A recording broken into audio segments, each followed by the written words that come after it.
Look at that beautiful day. Beautiful day in downtown Portland. Not at all ominous or terrifying looking outside. Hello everyone. This is Digital Trends Live. This is our live daily show here from DT where we bring you the latest in tech headlines, interviews, and we have so much on the docket today. I know I say that every day, but I really mean it today. So let's go and take a look at who we're going to be having on today. We've got Elena Mitchell from Skincare by Elena, who's going to be hopping on to talk about, well, skincare and maybe how technology has influence in that and how she can give us some good advice on maybe some gifts that we can pick up here for the holiday season. We've got Ronan Glahn with the best cars of the year for 2018. Ronan is in our DT Automotive section, and he's going to be talking about some of the best cars that he has seen over this last year, including his car of the year. And we've got Luke Dormel, who with some of the biggest advancements in robotics and AI, including the creepy Boston Dynamics robot that we've probably all seen. So he's going to talk about some of his highlights over this last year. But right now in studio, I'm Greg Nibbler, and I'm joined here actually in studio instead of on location. It's Riley Wynn. Hello, Riley. Hey, good morning. Thanks for having me in the studio today. I know, actually on here. So Riley, why don't you let everybody know what it is that you do here at DT? Oh, that's a good question. Can you explain your job? That is a good question. This is the hard-hitting questions that we like to start off with. Like, explain yourself. Yeah, so I do all of our social media that you see on Facebook, Twitter, Instagram. I'm the guy who has all those typos. All those are me. So whenever someone's getting trolled on our Twitter, it's usually me.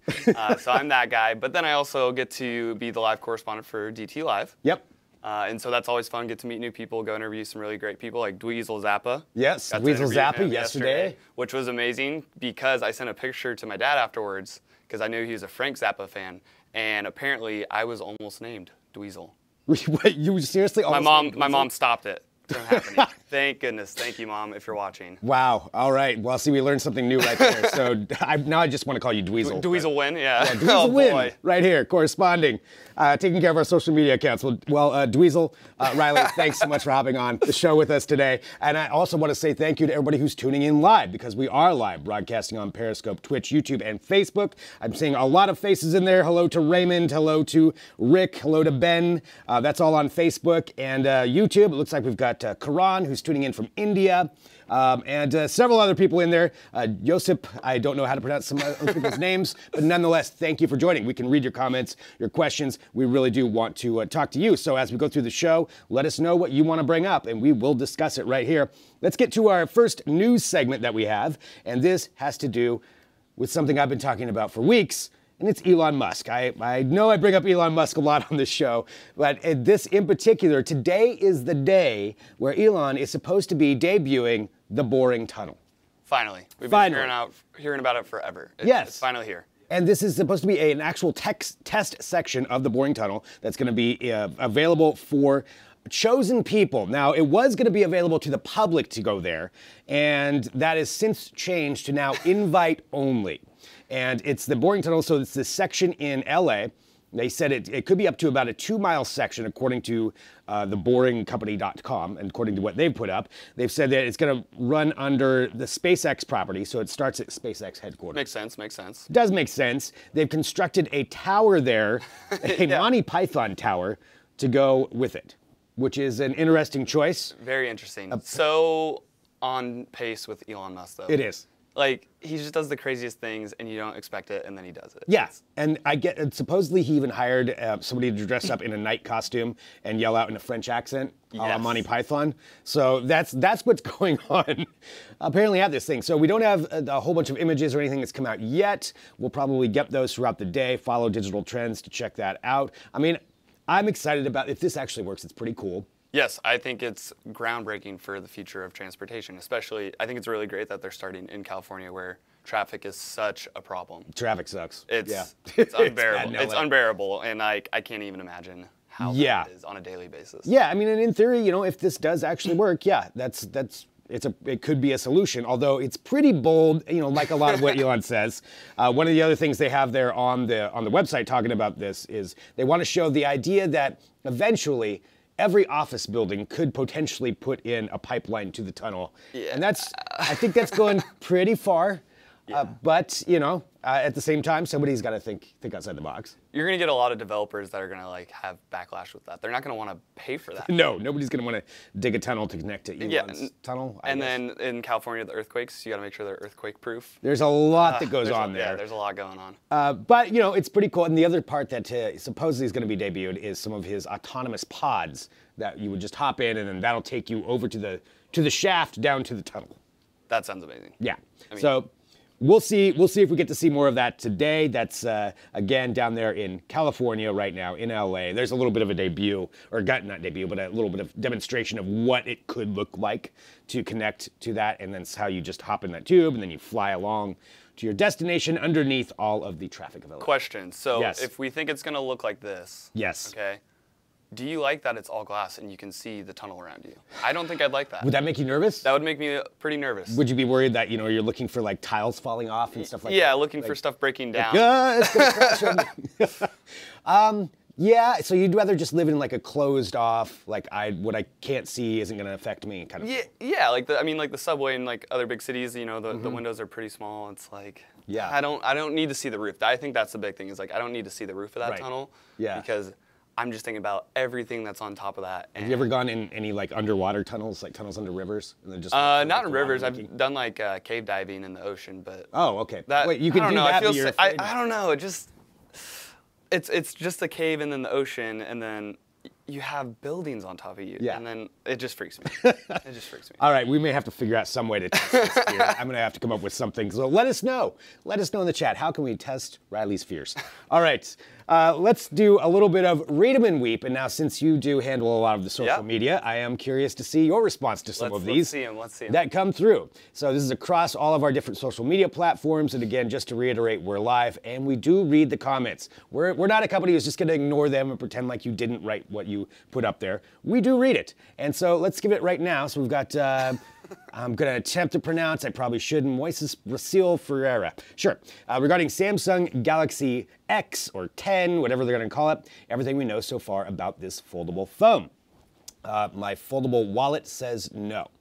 I'm not quite sure where they're going with that. Riley, would you care to respond? So I'm guessing it's about the foldable phone. Yes.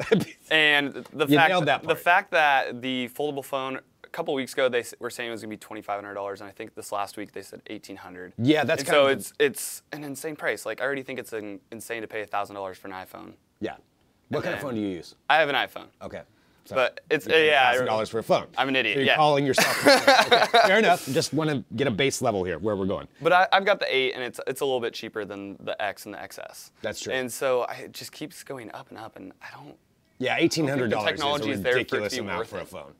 Yeah, I don't think it'd be worth it for me, but you know, for somebody's still gonna buy it. Yeah. Like just like somebody always buys the solid gold or the gold iPhone when it comes out or whatever it is, you know. Ridiculous. Yeah, something ridiculous. Somebody's gonna get it. Bob, I'm just gonna call you Bob on YouTube, just said I can't wait for the new Galaxy X, and so yep, somebody is going to buy it. So there we go. Well, when you get it, please send us pictures of it or hop here in studio and show me. Because I want to see it in person, but not at $1,800. Raymond says at $1,800, you'll get the techie types only. And that's on Facebook. Yeah, Raymond, I agree. Yeah, you're gonna get certain techie types, because I'm techie, but I'm still not paying $800 or $1,800. Wouldn't pay $800 either. All right, next comment. Ryan says, regarding digital trends, PewDiePie supporters hack printers, hope to boost sub numbers. I'm actually going to explain this article here in just a few, but the comment is, now digital trends on the media party against PewDiePie. It's as if PewDiePie is Thanos to those media journalists. Oh seriously, are we getting... Oh boy. This is where we're going here? Riley, would you care to respond? This is on Twitter. Yeah, so I mean, we're not against it. We were just reporting that it happened. It's a news. It's an actual news story. It's a new way of people using hacking to support people they like, rather than, you know, put money into their own wallet or anything like that. I find it fine, because no one was harmed by it. I think hacks, as long as they're lighthearted, fun, don't hurt anyone. Yeah. I think they're fine. I mean, it was a funny thing. And to basically explain this too, I mean, I guess maybe I'll just explain it right now. So some supporters of PewDiePie ended up hacking into printers, and then having these printers, like 50,000 printers, I believe it was, started printing out things that were just like, hey, go subscribe to PewDiePie. So, you know, yeah, nobody got hurt. Yeah, and I mean, it was fun. They had like a little like fist bump graphic they made from ones and zeros on the piece of paper for the people that did end up subscribing. So I think it's fine. So we'll get into it a little bit more here in just a couple of minutes, but that's kind of what we're referencing here. So when you see that one on there, let's go to our next comment from our Read 'em and Weep segment here on Digital Trends Live. Peter Bond. I don't know why I had to say his name like that, but it's like in such all caps. Bond, like Peter Bond. I feel like he yells his name. Regarding Starbucks teams with Uber Eats for delivery from 2,000 of its U.S. stores. I can buy a kilo of the best Brazilian coffee beans here in Sao Paulo for less than the price of 1 cup of that hipster yuppie swill. Well, if we all lived in Sao Paulo, I suppose that's a luxury we could all enjoy. I still don't know if I don't know how much an Uber Eat delivery for 1 cup of coffee would be. I don't think it's going to be a great deal because I've gotten Uber Eats in the past, and one, it takes forever. Yeah. It takes like an hour, and it says they're like 5 minutes away. It takes an hour, and then the delivery fee is so expensive. I mean, I'm lazy, but I don't think I'm that lazy. But you're not that lazy. I'm not that lazy. Okay. All right. Close. Yeah.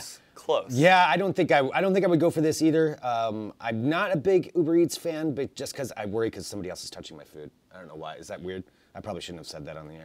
like it's one extra person like in between me and the food. I'm like, I don't know. I don't know. Teach his own. Yeah, okay. I also heard a horror story about Subway yesterday, so I don't know. All right, let's continue on. The hacker giraffe. So the hacker giraffe is supposedly the person who perpetrated this Pewdiepie hack, hacking into 50,000 printers and commenting on our Twitter account. Awesome.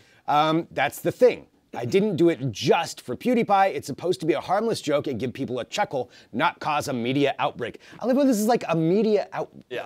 The terminology here is just a little bit off.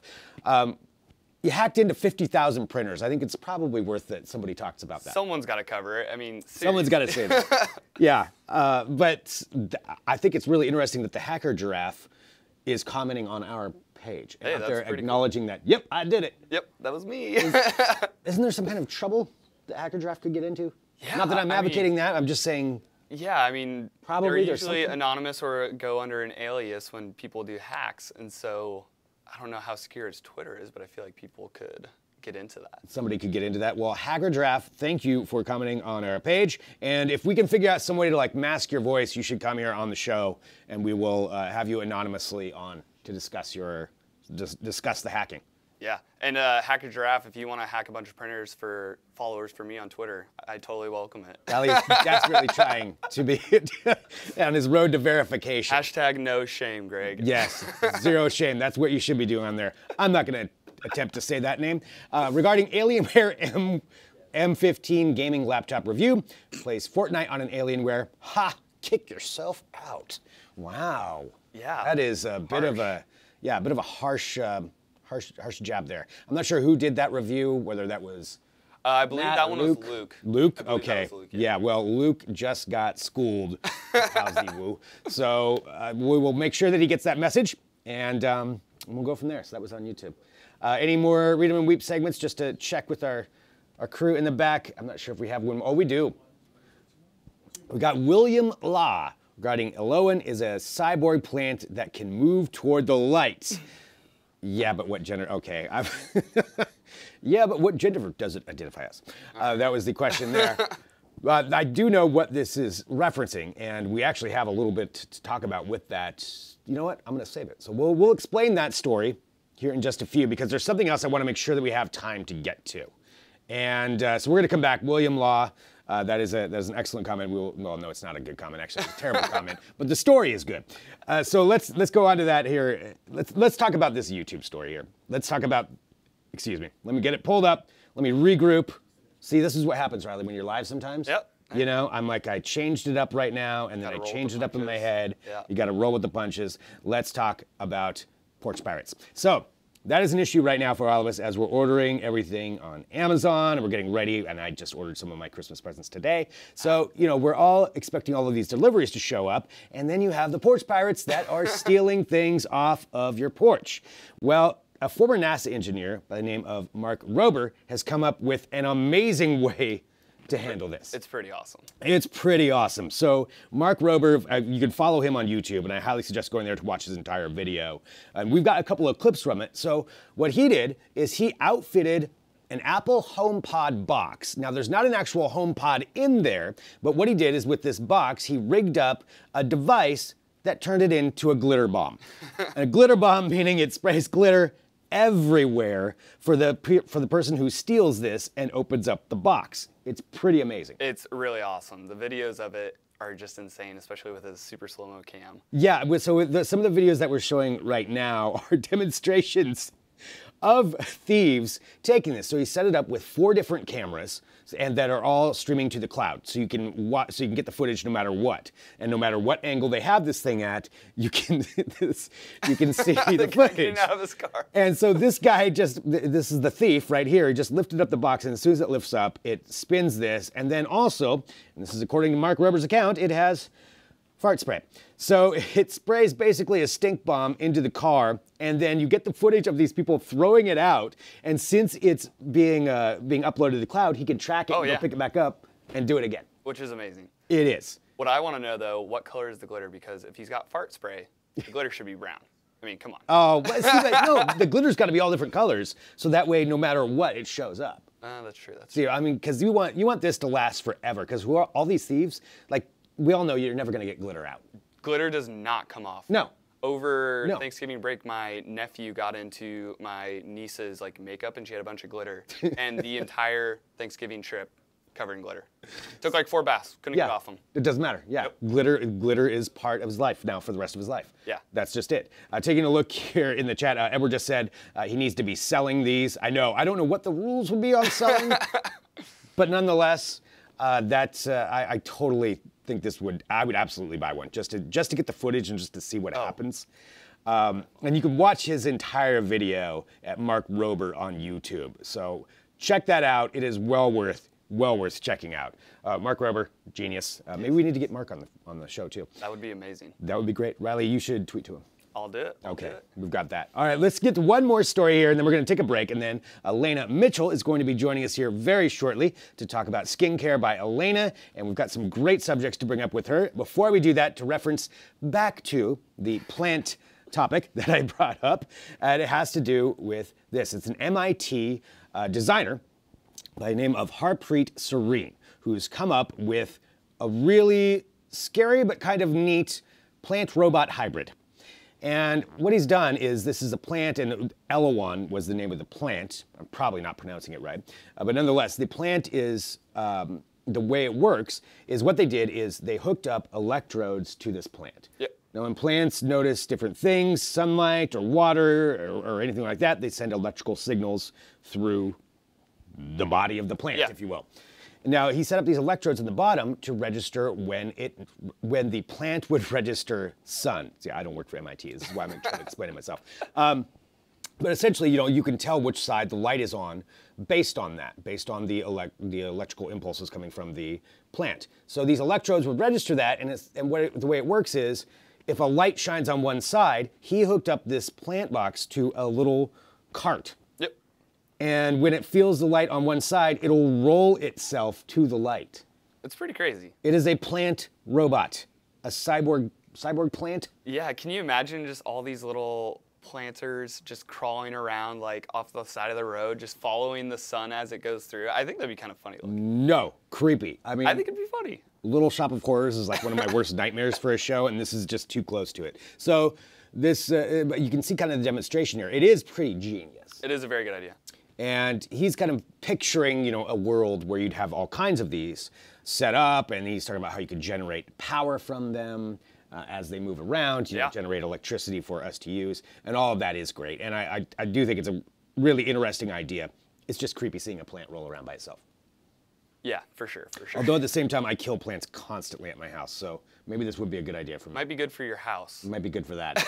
Yeah, I would finally be able to keep something alive for longer than 2 months. Turns out you need to water them a lot. That's my main issue. All right, Well, I think we need to go to a quick break here because we've got Elena Mitchell who's going to be joining us to talk about skincare by Elena, and we are broadcasting live, which means we can take your comments, your questions. Thanks, everybody, for joining us. We have such a great show going on here for you today, so stick around. We've got Elena coming up right next. Riley, thank you. Hey, thanks for having me. Thank you for hopping on here. Riley, where can people follow you on Twitter? Well, I'm glad you asked, Greg. You can follow me at All I Do Is Win, RIDOISWINN, right there down below. Hit me up with a follow. There it is. Riley's march to getting verified starts right here. Oh. Well, it started a long time ago. Yeah, maybe it ends, maybe this is the day. It's a long trip, Greg. It's a long trip. Follow the journey by following All I Do Is Win. All right, let's take a break. Back right here in just a minute with Elena.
Welcome back to Digital Trends Live. Drop in your comments, your questions as we go through the show today so we can get to those. And I'm sure a bunch of people are going to have questions for our next guest. You've seen her on the Hallmark Channel. You've seen her on CBS, a Cosmopolitan, BuzzFeed. I mean, the list goes on. And Skincare by Elena is the name of the company, skincarebyelena.com. And we have Elena Mitchell joining us right now. Hello, Elena.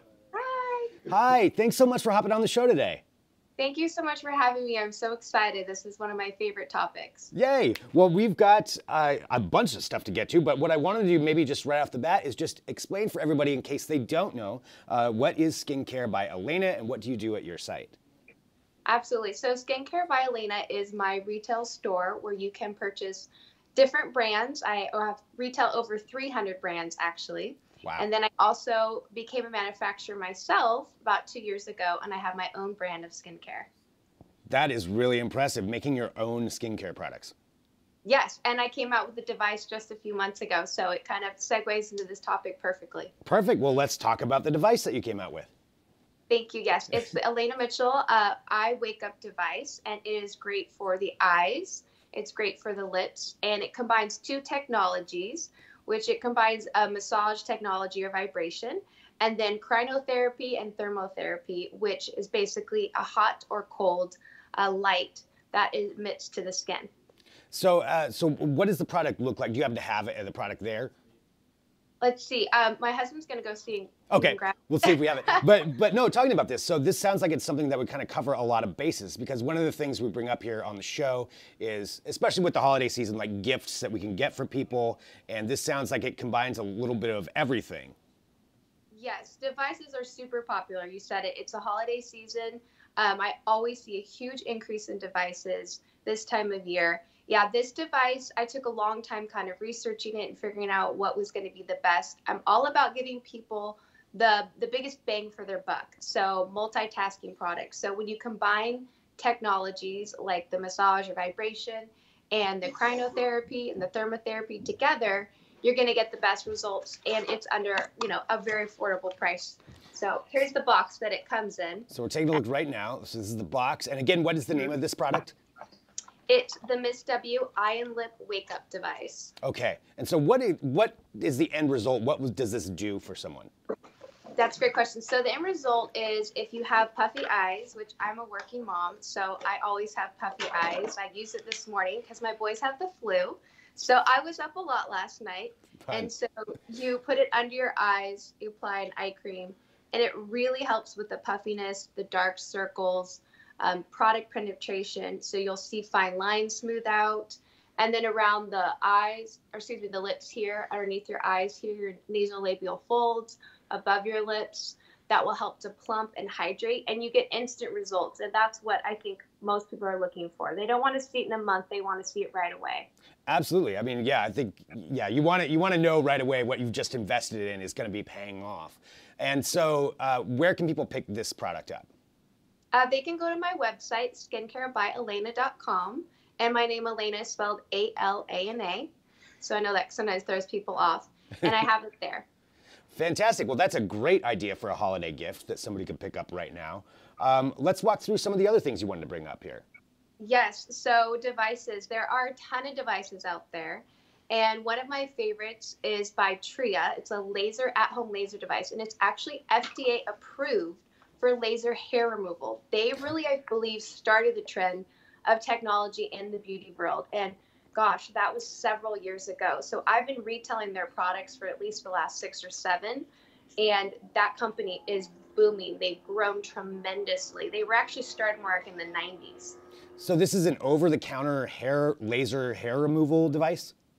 Yes, it is. Wow. So instead of going to a medical spa, you could purchase this device for a couple $100, bring it home, and use it, and you will see results. I've seen results. I've used the product myself. So you're saving money right away, sounds like.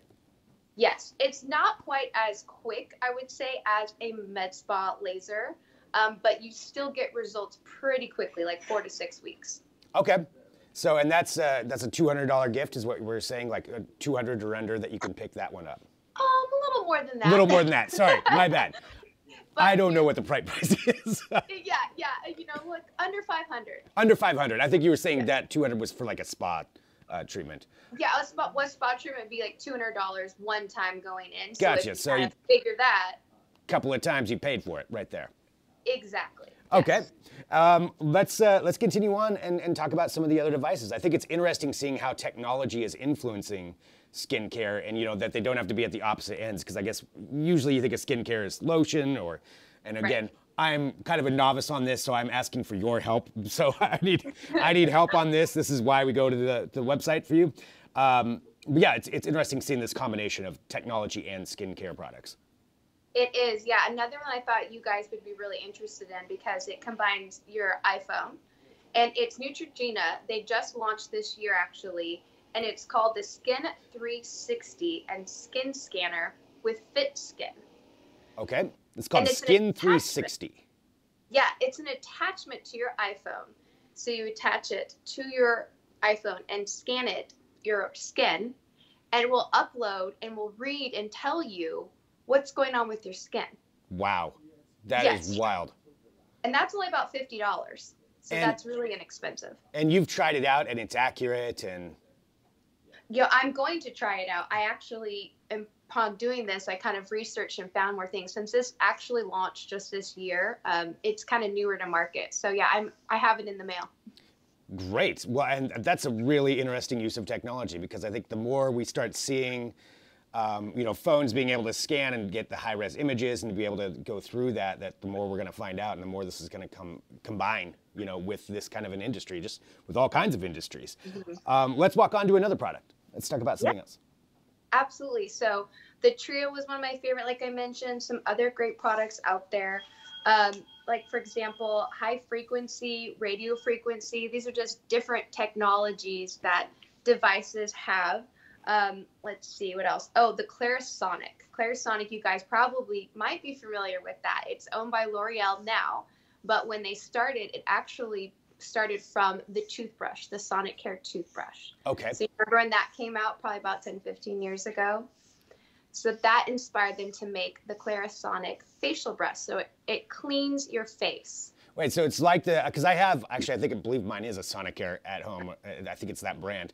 So, okay, you've got it right there. So, so you actually just scrub this on your face. Yeah, now, and it's different. So talking about technology, this is sonic. So the sonic technology is what actually is cleaning your skin rather than, it's not just spinning. So, you know, you've probably had a toothbrush that just spins. Yeah. And then you've probably had a sonic toothbrush that actually really cleans your skin. I mean, excuse me, your teeth when you're brushing your teeth. Gotcha. Okay, I know what you're talking about now. Yeah. So the sonic is really what's getting in and cleaning your skin, the way these bristles move and the technology. And I love this. I use this every night when I wash my face, and I have the toothbrush, of course.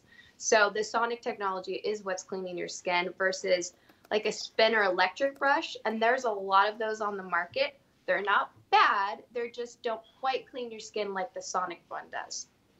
Wow, I'm kind of like, I want to use that. I'm also kind of scared to use that at the same time. Oh, no. A lot. They have actually a device just for men because they kind of figured out, you know, they'll probably be intimidated with all this. So here we go. We got a simple, that gray one was actually my husband's. Perfect. Well, these are some great ideas, you know, for all kinds of things, for especially this holiday gift ideas that people can pick up for other people. And, you know, Elena, I want to say thank you so much for hopping on today, too, to talk about all of this. So skincarebyelena.com. Everybody can go there and pick up the products. Where else can they follow along with everything that you're doing? Skincare by Elena. I'm on Instagram, so I post a lot of things there. My blog gets a lot of hits, so people read that and find a lot of useful information from there. So yeah, Instagram and Facebook. Thank you. Well, you are a wealth of information, and Elena, thank you so much for hopping on the show today. It's Elena Mitchell with Skincare by Elena right here on Digital Trends Live.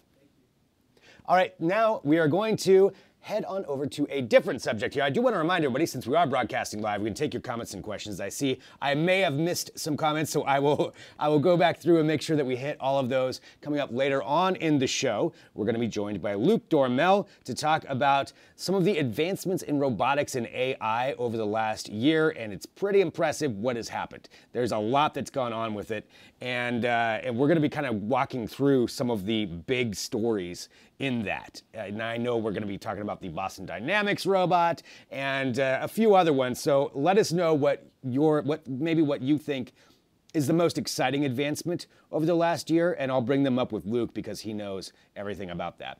All right, and now I believe we are right. Yep, we are ready. Okay, getting the word. Now, joining here at Digital Trends Live, we're going to be talking about some of the best in automotive over the last year. There's some really neat advancements that has happened. We've got the best car of the year, but we've got the person right here now to explain all of it to us. It is Ronan Glahn. Hello, Ronan. Hi, how are you? Doing great. How are you doing? Good. So it's been an exciting year in cars. Yeah, there's been so many ups and downs since the beginning of the year in the automotive industry, and part of it we expected, part of it we didn't expect. It's been a very interesting year in that respect. Well, let's maybe walk through some of the biggest stories that we have from the year. We've got, you know, the kind of the usual ones. I know we've got kind of a list to go through here, and then we'll end up talking about your car of the year and why you chose that. What were the stories that you expected that did happen in 2018? Well, everybody still loves the Ford Mustang. We drove the 2019 Mustang Bullitt, which is a limited edition model that's a tribute to the Bullitt movie from 1968. It's the kind of car that gets people excited. People dream about owning a Mustang. The performance aspect of it, it's got a 480 horsepower V8. Everybody likes that, so that was expected. Oh yeah, I want one. Yeah, I absolutely want one. So you got to drive that, which is, and again, if you're not familiar, like Ronan gets to go around and drive all of these amazing cars. It's a pretty rough job, I'm sure. But so the Mustang expected that. People are liking that. You know, we kind of knew that was going to go along with it, but it's still holding up to all the expectations that we had. What were some other ones that you kind of knew were like maintained or met expectations for this year? Well, everybody still loves Tesla, and it's been a very interesting year for Tesla because it was kind of the Model 3, which I'm sure you've heard about, was kind of the make or break model. If Tesla didn't get it right, if they couldn't build the cars that they were trying to build and in a significant volume, Tesla could have sank. They were spending so much money on launching production. So that was kind of like a soap opera to watch, but ultimately it worked out for Tesla. The Model 3 is rolling out the Fremont factory in a tent, actually, but they're making thousands of them each week, and that worked out very well. But the Model 3 was a massively significant car in 2018.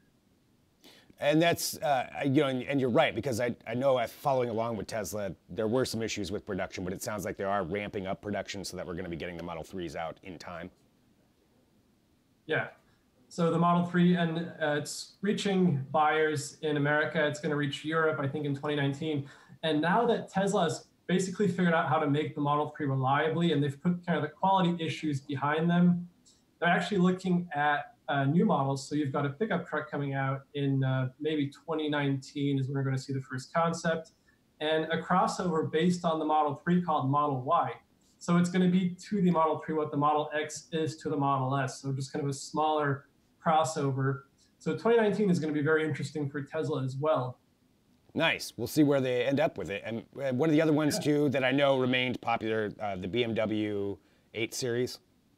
Yes, the 8 Series, that's the flagship model for the BMW range. It's kind of confusing. It replaces the 6 Series. So the 6 Series from BMW is now what the 5 Series GT used to be. So it's kind of a fastback-like sedan, something more spacious than, say, a 5 Series, but not quite an SUV.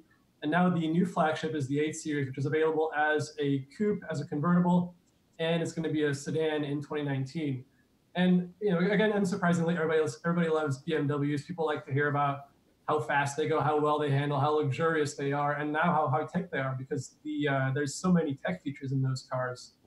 Yeah, I mean, the tech being infused in cars is just crazy now. I mean, I know everybody's probably catching up to that and understanding some of it, but it is madness. Like even with CES coming up, the car industry is huge at CES now because tech and cars have pretty much fused and crossed over. But let's talk about over this last year, what were some of the surprises for you in covering the automotive section? I think one of the biggest surprises is that car manufacturers have figured out how to make a desirable compact. So you have, I think the prime example is the Toyota Corolla hatch. It's a Corolla. It's not the kind of car that's going to get your pulse rate any higher. And yet the Corolla hatch is desirable enough. It drives fairly well, and it's fairly high tech for what it is. So it's the kind of car that it doesn't feel like a penalty box anymore. It feels like the kind of car that you can actually aspire to own. I don't know if you followed the Los Angeles Auto Show. We had the Mazda 3. The new version of that is, I mean, it looks amazing. The way they styled the hatchback it looks like something that you would buy for maybe $10,000 or $20,000 more. And yet it's a compact car that you could reasonably hope to own. So it's very cool to see that car companies are making compacts desirable, stylish, and fairly well built inside too. That's nice that they're, paying attention to that. Why do you think that is? If they're paying more attention to putting in, adding that design flair that you get with the more expensive cars, why are they doing that on these lower end cars? And they're trying to lure new buyers into showrooms, kind of a new generation of buyers that won't settle for something that's just too basic, too vanilla. If they make cars that are just, like they were doing about 10 years ago when a compact car felt like a death penalty, frankly, they just can't. They can't sell them anymore. And I think adding more content also allows them to maybe make them somewhat more expensive, so they can, because the profit margins are so thin in that segment that they need to basically boost their profits, and adding content is a way to do that. Interesting. So that was with the Toyota Corolla hatch, and then you were talking about the Mazda 3. So we have those. Let's talk about the Ford Ranger. The Ford Ranger, still popular and people talking about it this year. Yeah, and that was kind of a surprise because the Ford Ranger hasn't been sold in the US for, I think the last one was maybe 2011. So it's been absent from the US market for about 7 years, and it still has a massive amount of brand recognition. And it's interesting also to see that we have the Jeep Gladiator that made its debut in Los Angeles. Trucks are becoming popular, but it's not the kind of truck that you're going to rent from the local U-Haul, for instance. The trucks that people want to hear about and drive are the ones that are more off-road friendly, that you can take to the great outdoors on the weekend. So there's definitely a massive resurgence in that segment, the adventure-focused part of the truck market. As somebody who's owned 2 Ford Rangers in my lifetime, I was definitely interested in seeing the Ford Ranger come back and what they're doing with it.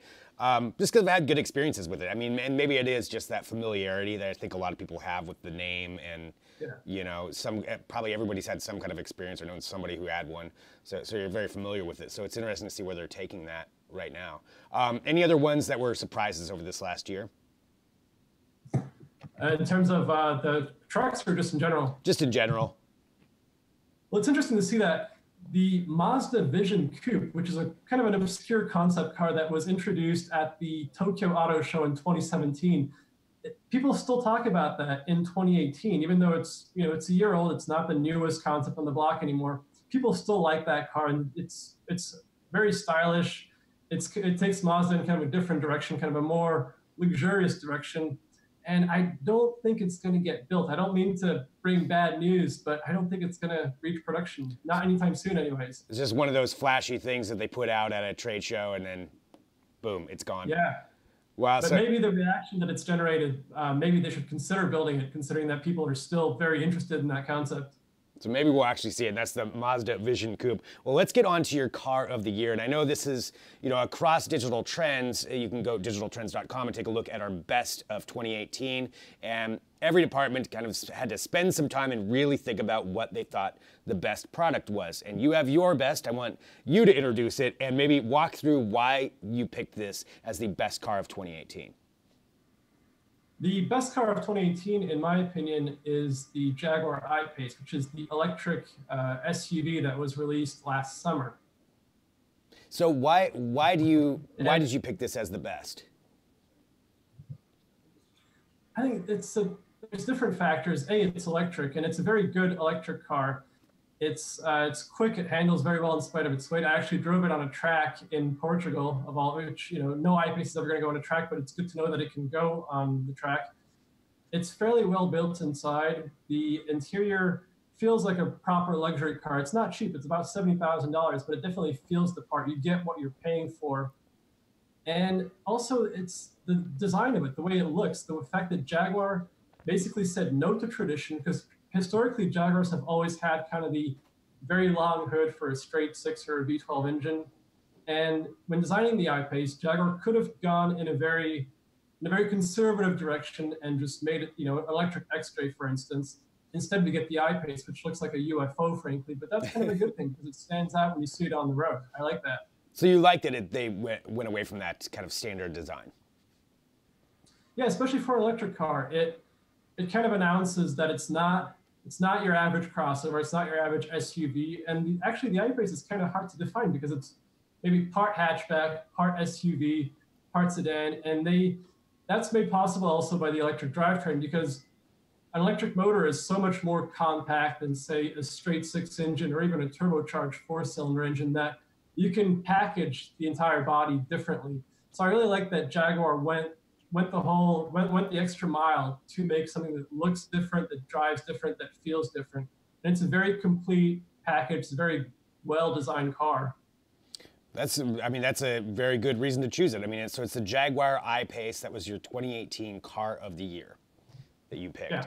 Well, going forward, and you can read all about that at digitaltrends.com as well, and check out the car. We've got the video footage. Everything's right there for you to look at. So that is the one that you went with. Now, looking forward for 2019, just briefly, anything you think we should be looking for, that we should expect? More electric vehicles, or more incorporation of the technology side? Like, is there any one trend that you anticipate for this year? I think electrification is going to become more widespread. Even relatively basic cars are shipping with, say, a mild hybrid system, which is not a full hybrid, but it lowers emissions and it boosts fuel economy. So that's, you know, it used to be a hybrid car was something maybe special. You had a Prius, you had the Chevrolet Volt for a while.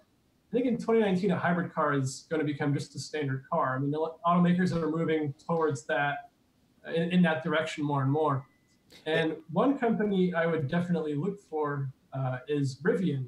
You might not have heard of it. Rivian it's a startup based in Michigan, but it released two concept cars at the Los Angeles Auto Show. One is an SUV, one is a truck, and it goes back to what we were saying earlier about how kind of off-road friendly trucks are getting more popular. This one is entirely electric. It's super fast and it's super cool. So I'm looking forward to seeing what Rivian has in store for 2019 and whether or not they can actually make the leap towards mass production.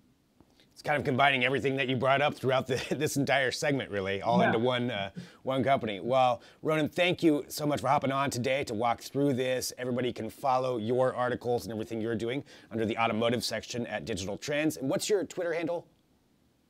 European Car News. European Car News. That's a fantastic Twitter handle to snag. So, Ronan, thanks so much for hopping on today to talk about this. Thanks, I appreciate it.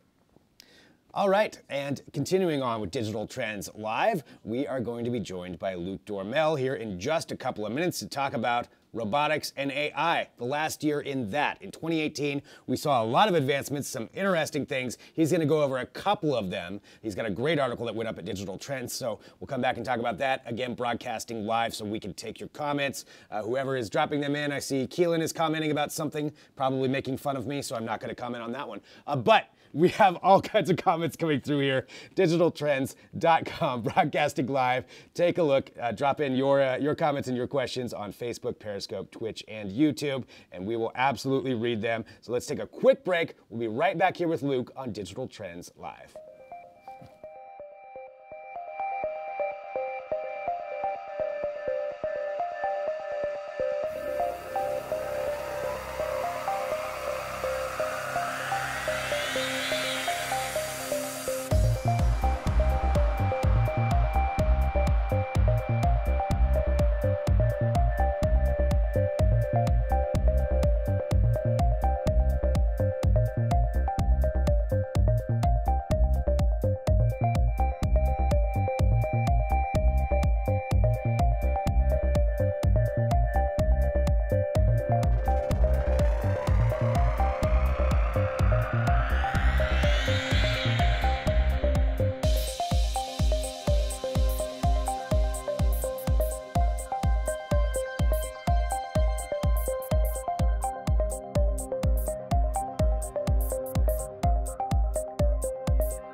If you're a fan of Digital Trends Live, you know that I love talking about artificial intelligence and robotics. I find it fascinating, and there are so many amazing advancements that have happened over the last year, and we have our foremost expert, Mr. Luke Dormel, on right now to talk about just that. Hello, Luke. Hello, hi. Thank you very much for having me. Absolutely. So you have an article that's up at Digital Trends right now, a really great article, just talking about over this last year some of the different advancements we've seen. I mean, AI has been a huge topic that's really been kind of at the forefront of a lot of different segments of technology. Is that right? Yeah, absolutely. I mean, it was difficult for this piece to really sort of narrow down a finite number of breakthroughs that we've seen in the last year in terms of exciting demonstrations of sort of machine learning and robotics in action. But really, that was what the piece was designed to do. I mean, of course, it's difficult to be able to say what the most significant advances have been in the last year because we don't yet know how some of these technologies are going to play out. But certainly these were kind of maybe about 8 of the most kind of attention-grabbing demonstrations that we've seen in both of these fields. Well, and you're absolutely right. I mean, it is hard. It's hard to narrow it down. And yeah, until we see where this technology goes, you know, you don't know what's going to have the biggest impact going forward. But one that, a company that I think we all see their videos, definitely probably the most viral worthy videos in all of robotics, is the company Boston Dynamics. And one of their advancements is really, really impressive and also kind of scary at the same time. Yeah, absolutely. This is the video of Boston Dynamics Atlas robot, which you can see on the screen at the moment, which they've been working on for about 5 years now. And every year it seems that they demonstrate sort of multiple astonishing achievements with it. Last year, they had it executing a sort of picture-perfect Olympics-worthy backflip. And if you thought there was no way that it could possibly top that this year, it sort of demonstrated a pretty impressive parkour display that looked like something out of, you know, one of the Jason Bourne films or Casino Royale or something. It was pretty impressive. And especially if you put that into the context of remembering that not that long ago, within our lifetimes, you know, robots were machines that could maybe shuffle down a hallway without falling over. So it's pretty astonishing that you can have a demonstration like this. You know, this isn't technology yet that is rolling out in the real world. Maybe we're kind of glad about that, but it's a pretty astonishing demonstration of just what some of this technology is capable of from one of the world's most exciting robotics labs. That's a good point. I mean, it does. The video looks like it's CGI. It's not. I mean, this is really something they've created. What kind of an application could that product have in the if it were to come out into the marketplace? Yeah, I mean, there are a tremendous number of potential applications. You've got to remember, of course, that a lot of this research doesn't necessarily, the robot that is then kind of, you know, I guess, developed as a result of this doesn't have to look like the robot that we're watching in the video. A lot of this is about testing out new forms of locomotion, sort of working out what works, what doesn't work, sort of robot agility, maybe kind of autonomous sensing. I mean, you can clearly see something like this having a military application potentially, but at the same time, there are other robots that I mentioned on the list. That's maybe the attention-grabbing one, but there are other robots I include on the list that are being used now in the real world for things like sort of inspection tasks. There was a robot which went onto an oil rig and carried out sort of a week's worth of inspection tasks. There are delivery robots. So really, there are all kinds of applications that you could imagine a humanoid robot being used for. I mean, again, this is a robot which is designed to essentially kind of move and look like a human to some degree. So if you think about the tasks that we're capable of, there's really kind of no limit to what a robot like this could be used to carry out. It's incredible how far, what kind of advancements we've had over this last year just in robotics alone. And you can read about the rest of them in this article at digitaltrends.com. Let's go to something else that really has seemed to advance at just such a breakneck speed as far as compared to even like 2 years ago. And I'm talking about artificial intelligence. And, you know, maybe what that even means, what that term means is still maybe a little bit loose as far as where it's being applied. But there are some really attention-grabbing things that people did with AI over this last year. And one of them was art, something you wouldn't picture artificial intelligence. You think of that as being kind of a human domain, you know, not something that AI would be involved in, but yet that's not the case. Something happened this last year. Yeah, this was actually one of my favorite artificial intelligence stories of the last year for exactly the reason that you mentioned. When we think about tasks that AI is capable of, normally it tends to be kind of sort of number crunching sorts of jobs. So we imagine, for example, it might be have application, even in something kind of like legal work where it's kind of, you know, processing large amounts of documents or sort of studying rule sets and trying to kind of find patterns and that sort of thing. But creativity, for some reason, it's something that we kind of prize very highly as humans. We think of it as something that machines won't be able to carry out. So a demonstration like this is quite interesting. And for anyone who didn't read the story earlier on in the year, this was a painting which had been generated in part by algorithm. It was shown about 15,000 images, sort of the greatest hits of the art world. And then using that knowledge, it generated a new painting, which went up for auction at Christie's auction house. And I think that the original price that they were expecting to get for this was about $7,000 to $10,000, which is, you know, still probably more than you or I might get if we painted something and then had it auctioned off. But in the end, I think it sold for $432,000.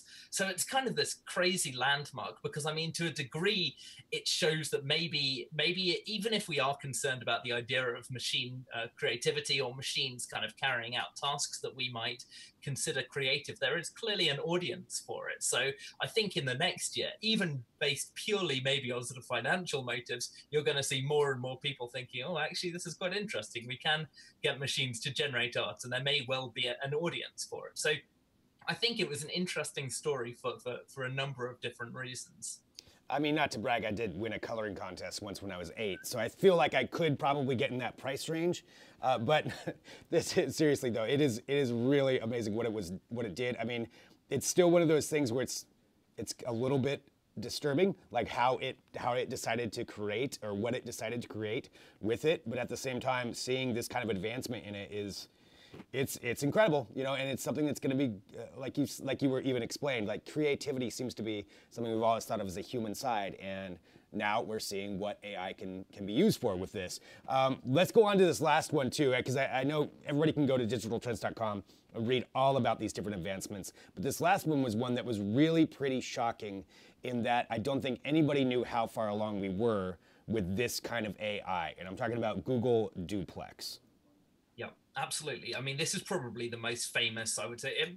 Maybe you mentioned earlier the sort of viral video of the robot doing parkour. Maybe that was shared as widely, but I think this is probably the breakthrough people are most excited about. And it was Google's Duplex technology, which basically enables a robot to phone up and place a reservation for a restaurant, or a hair salon, I think they did in their demonstration. So essentially, it's kind of like getting Siri or Google Now or Alexa to phone up and make a reservation, but it does it in such a realistic voice, complete with sort of the human, I guess, tics, which I'm probably doing now when I'm speaking, that sort of ums and ahs between words that make it sound like we're conversing with a human.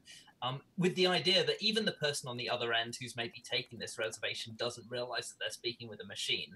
And it's really just an astonishing demonstration of, as you say, how far this technology's come in a short space of time. It was shown off at Google's I/O conference earlier this year, and I think they're just now starting to. They had a beta a couple of months back, and now I think they're just starting to roll it out for some Google phones in, I think, about 3 or 4 US cities. But that's something that we should really be watching in 2019 as this becomes kind of, you know, a mainstream technology that's kind of available to all of us. Yeah, I mean, and just the fact that they got there this quick. We actually have a clip that here, we'll go ahead and roll just a clip of it. This is part of the demonstration that they did for Google Duplex. I think this is somebody calling up, I believe this is the one where she's calling up to order. Let's go ahead and play it here. We'll take a look and see. But yeah, it's somebody calling an actual person. So the second person is human, the first person is not. And if you don't know that's what you're listening to, it's kind of hard to tell the difference. So let's go ahead and roll this right now. So how can I help you? Hi, I'm calling to book a women's haircut for a client. I'm looking for something on May 3rd. Sure, give me 1 second. Mm-hmm. Sure, what time are you looking for around? At 12 p.m. We do not have a 12 p.m. available. The closest we have to that is a 1:15. Do you have anything between 10 a.m. and 12 p.m.? Depending on what service she would like. What service is she looking for? So that's just a little bit of a sample there, but I mean, even adding in the you know, and different things like that, like actual human, things a human would do, it's pretty incredible. Yeah, absolutely. I mean, again, you think back to maybe 2011 when Siri first showed up on our iPhone 4S, and how even at the time you kind of had to speak to machines in such a deliberate way to get them to understand what you were saying. Yeah. And you actually really less than a decade on, we can have conversations where the machine learning technology and the voice recognition is so good that it's able to speak with someone who doesn't even realize that they're speaking with a machine. So it's really astonishing. So for me, that was probably the most exciting AI-related development of the year. I think maybe the robot painting would be my favorite story, but I think that this would probably be the development to watch, definitely. Well, so many amazing advancements, and you've kind of categorized a bunch of the really big ones right there in your article. So that article is available at digitaltrends.com right now. Highly suggest reading it. Luke, thanks so much for hopping on here to talk with us about this. It's always fun to bring up this subject. Fantastic. Thank you so much. Have a great day. Thanks, Luke. All right. Another episode of Digital Trends Live here. Thank you everybody who's been hopping in and chatting with us and talking to us, and it's been a lot of fun, and we do this every day, and that's something I want to really emphasize. So we're live every day at 9 a.m. Pacific, noon Eastern, bringing you things like this, bringing you these tech headlines, bringing you fantastic, interesting interviews, different kinds of people, chatting with you live, and we really enjoy it, and we really love that you stick around and watch this. So also, we do have all of these videos available to watch afterwards. So you can go to our YouTube channel, you can go to digitaltrends.com, read about everything we brought up on the show today. And tomorrow on the show, I know we're going to be talking about some more AI. We've got that coming up. We're going to be talking about, I believe, some robotics. Well, you never know. Every day is different. So that's why you need to stick in and come over here and watch Digital Trends Live. On Thursday, we're going to have Tim Alessi from LG will be on. We've got Ray Soto from the USA Today Network. All kinds of interviews every day right here at Digital Trends. I'm Greg Nibbler. I love joining you and talking about this every day with you. Thanks for hopping on with us, and we'll be back tomorrow live with another episode of Digital Trends Live.